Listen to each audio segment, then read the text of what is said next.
દેશી ગરબા રમી રહ્યા છે બાપુને બધા.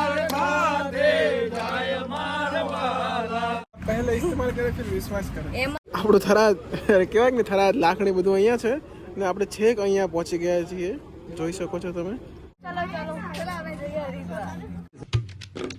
હેલો માય યુટ્યુબ ફેમિલી, તો બધા કેમ છો? બધાને જય શ્રી કૃષ્ણ. તો અમે જઈ રહ્યા છીએ હરિદ્વાર, કેમ કે ત્યાં રઘુનાથપુરી બાપુનો ભંડારા મહોત્સવ છે અને અમે બધા કાપરામાં લાખું જવું અને રઘુનાથપુરી બાપુના આશ્રમમાંથી જઈ રહ્યા છીએ. અમારી 3 લશ્કરી છે, 500 જેટલા લોકો અમારી સાથે હશે અને બાપુ પણ અમારી સાથે છે. અને હાલમાં અમે બધા દિલ્હી છીએ, અહીંયા રોકાણા છીએ. સવારનો નાસ્તો કર્યો, ફ્રેશ થયા અને હાલમાં જમવા જવાનું છે ને વરસાદ ચાલુ થઈ ગયો છે. આ અમારી 3 લશ્કરી છે ને વરસાદ ફૂલ હવે ચાલુ થઈ ગયો છે. તો ચાલો આપણે ફટાફટ જમી લઈએ અને હજુ અમે સાંજે 4 વાગે જેવા પહોંચશું. અને બીજા બધા અમારા ટીમવાળા ભાઈઓ છે, રાજભાઈ છે, અશોકભાઈ, ફ્લાય માસ્ટર, એ બધા ફ્લાઇટમાં ગયા છે અને અમારે કન્ટેન્ટ શૂટ કરવાનું હતું, એટલા માટે મારા મોટા ભાઈ મહેશભાઈ ને વિનોદભાઈને અમે 3 લશ્કરીમાં એમના સાથે છીએ. વિનોદભાઈ, હવે જમવાનું છે આપણે? તમે જમી લીધું? અમે જમી લીધું. હવે વરસાદ ચાલુ થઈ જાય, તમે જમી લો એટલે આપણે જમી લીધું છે. તમે જમી લીધું? નથી અમને તો. તમે જમ્યું? ના, બાકી છે. બાકી છે, તો ચાલો આપણે હાથે જમીએ. અહીંયા બધા અમારી સાથે જે કાકાઓ છે એ જમી રહ્યા છે. મસ્ત મજાની ખુલ્લી જગ્યા છે. જમવામાં તો કંઈક બટાકાની સબ્જી છે અને ડુંગળી છે. જુઓ કેવા કાકા મસ્ત મજાનો જમી રહ્યા છે આરામથી. આપણે જમવાનું આવી ગયું છે અને ફાઇનલી જમવા બેસી ગયા છે. વિનોદભાઈએ જમવાનું ચાલુ કરી દીધું છે. કેવું મજા આવે જમવાની? મહેશભાઈ, તમે? ને જમવામાં છે ભાત, દાળ, શાક અને રોટલી. અને જે અહીંયા ભાઈઓ છે રસોડાવાળા, એમને જમવાનું બેસ્ટ બનાવ્યું છે. અને અહીંયા બેસીને જમીન તો એવું ઘર જેવું ફિલિંગ આવી રહી છે એકદમ. તો ચાલો હવે જમી લઈએ, પછી મળીશું આપણે. અમે મસ્ત મજાનું જમી લીધું છે અને અત્યારે જઈએ છીએ પાર્લર પર પાણીની બોટલ લેવા અને ફ્રૂટ વગેરે લેવા માટે, કારણ કે ટ્રાવેલમાં વધારે ખવાય નહીં. લગભગ આજે એવું જાણવા મળ્યું છે કે 200 કિલોમીટર ગાડી નોન સ્ટોપ રહેશે ને ક્યાંય વચ્ચે કશું આવવાનું નથી. હા, એરોપ્લેન જેવું લાગે કે ના, એરપોર્ટ હોય ને, એરપોર્ટ જેવું લાગે. તો 200 કિલોમીટર એટલે હવે તો ભારતમાળા આવશે ને, એટલે હાલમાં ભારતમાળા આવશે એટલે ત્યાં તો કઈ પણ જગ્યાએ સ્ટોપ નહીં હોય. તો અત્યારે અહીંથી કંઈ ફ્રૂટ વગેરે યા પાણીની બોટલ લઈ લઈએ. આમ તો પાણીની સુવિધા છે જ, પણ આમ ઠંડુ પાણી થોડીક બોટલ વગેરે લઈ લઈએ તો સારું રહે. પાણીની બોટલ કે શોપ વગેરે ગોતતા હતા તો છે કેટલી દૂર જગ્યાએ અમને આ એક મોલ મળ્યો છે. અહીંયા પાણી વગેરે, પાણીની બોટલ મળી રહે છે, પેકેટ વગેરે. તો થોડું ખાવાનું પણ લઈ લઈએ. વિનોદભાઈ, પાણીની બોટલ લઈ લીધી? અમે મોલમાંથી પાણીની બોટલ, ચોકલેટ વગેરે અને આપણે કેન્ડી લઈ લીધી. પહેલાં તો વિનોદભાઈ અને મારા ભાઈએ લઈને ચાખી, પછી મને બી બેસ્ટ લાગી તો લઈ લીધું. પેટમાં થોડું હોય ને ઠંડુ થાય. પહેલા ઇસ્તેમાલ કરે ફિર વિશ્વાસ કરે. એમાં હા, એ જ કરાય, કારણ કે બહાર આવીએ એક સાથે બધી વસ્તુ લઈ લઈએ ને ખરાબ હોય તો શું કરવાનું, એટલા માટે આ બંને જણાએ ચેક કરીને પછી મેં લીધી. દેશી ગરબા રમી રહ્યા છે બાપુને બધા.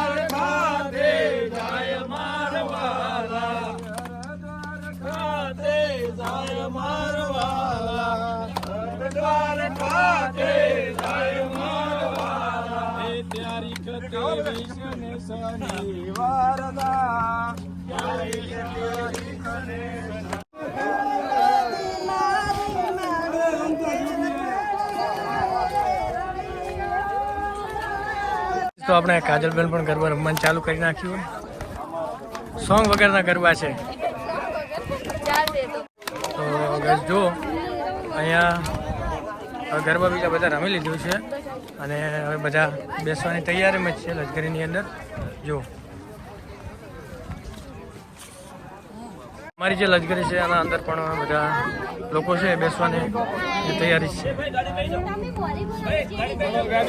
કેમ છો? મજામાં? હા, તો બસ અહીંયા વરસાદ આવવાની તૈયારીમાં છે. જો આ સાઈડ બ્લેક થઈ ગયું હોય.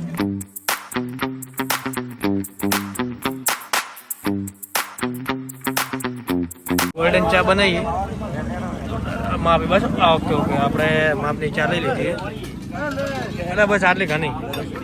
ના અરે માપ નહીં રેડી. માપની પી રહ્યા અત્યારે. ચા બીજી પીધી તમે ચા પીધી છે ગોલ્ડન ચા હતી ને મસ્ત ચા બનાવી દીધી યાર અહીંયા મેરઠ ટોલ પ્લાઝા પર ચલો આપણે ચા બીજી પી લીધી છે ને હવે જઈશું લશ્કરી અંદર બેસવા 1 કલાકની અંદર આપણે હરિદ્વાર આવી જાય 1 કલાકની અંદર પહોંચવાનું હોય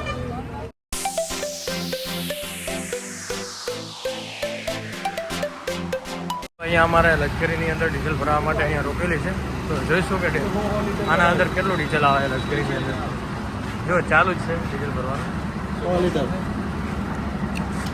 100 લીટર ડલવા દિયા 100 લીટર અહીંયા આપણી ગાડીની અંદર ડીઝલ નાખી દીધું હોય ભાઈ પૈસા ગણે ડીઝલનો ભાવ ઓછો આપણા એવું એમ 87 અહીંયા જો આપણા કરતાં અહીંયા ડીઝલનો ભાવ ઓછો હોય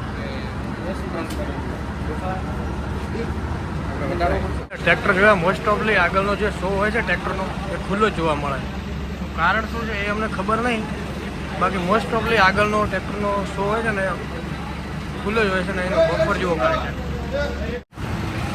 તો ચાલો હવે આપણે બેસી જઈશું અંદર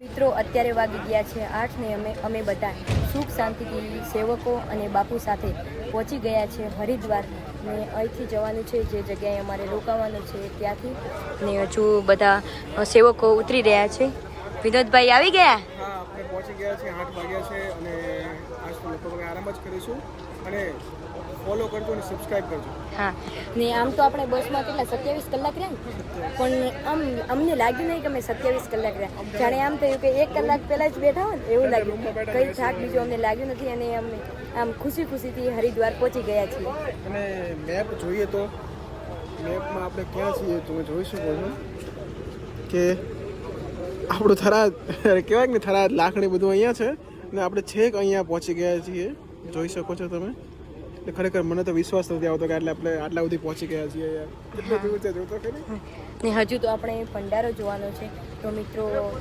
ચેનલને સબસ્ક્રાઈબ ના કરી હોય તો કરી દેજો બધા મિત્રોને જય લાખોમાં જય જવુમાં જય રઘુનાથપુરી અને વિડીયો છેક એન્ડ સુધી જોજો અને જેથી તમને ખબર પડે કે કેવી રીતે પધારો શૈલેષભાઈ, પધારો. કેવી તારીખે કાર્યક્રમ થવાનો. બધો સામાન બીજો લઈ લીધો છે બેગો વગેરે અહીંયા રોકાવાનું હોય આ હોટલમાં અમારે રોકાવાનું છે આ રીતની અમારે રહેવા માટે સુવિધા કરી છે હોટલમાં અમારી જે ટીમ છે ને શૈલેષભાઈ અમારાથી પહેલાં ફ્લાઇટમાં આવી ગયા હતા તો એમને પૂછીએ કે તમને કેવું રહ્યું ફ્લાઇટમાં હા બહુ મજા આવી અમે નાના કાબરાથી પાલનપુરથી અમદાવાદ ફ્લાઇટમાં લગભગ આઈ થિંક 12 વાગે પહોંચી ગયા હતા 12 વાગે અને સવારે 5 વાગ્યાની હતી તો ત્યાર પછી અમે દિલ્હી ગયા દિલ્હીથી ચેન્જ કરીને પછી ત્યાંથી દેહરાદૂન થાક તો બહુ લાગ્યો અને પ્લેનની સફર બહુ મસ્ત હતી અને બહુ મસ્ત વિડીયો લીધા બધા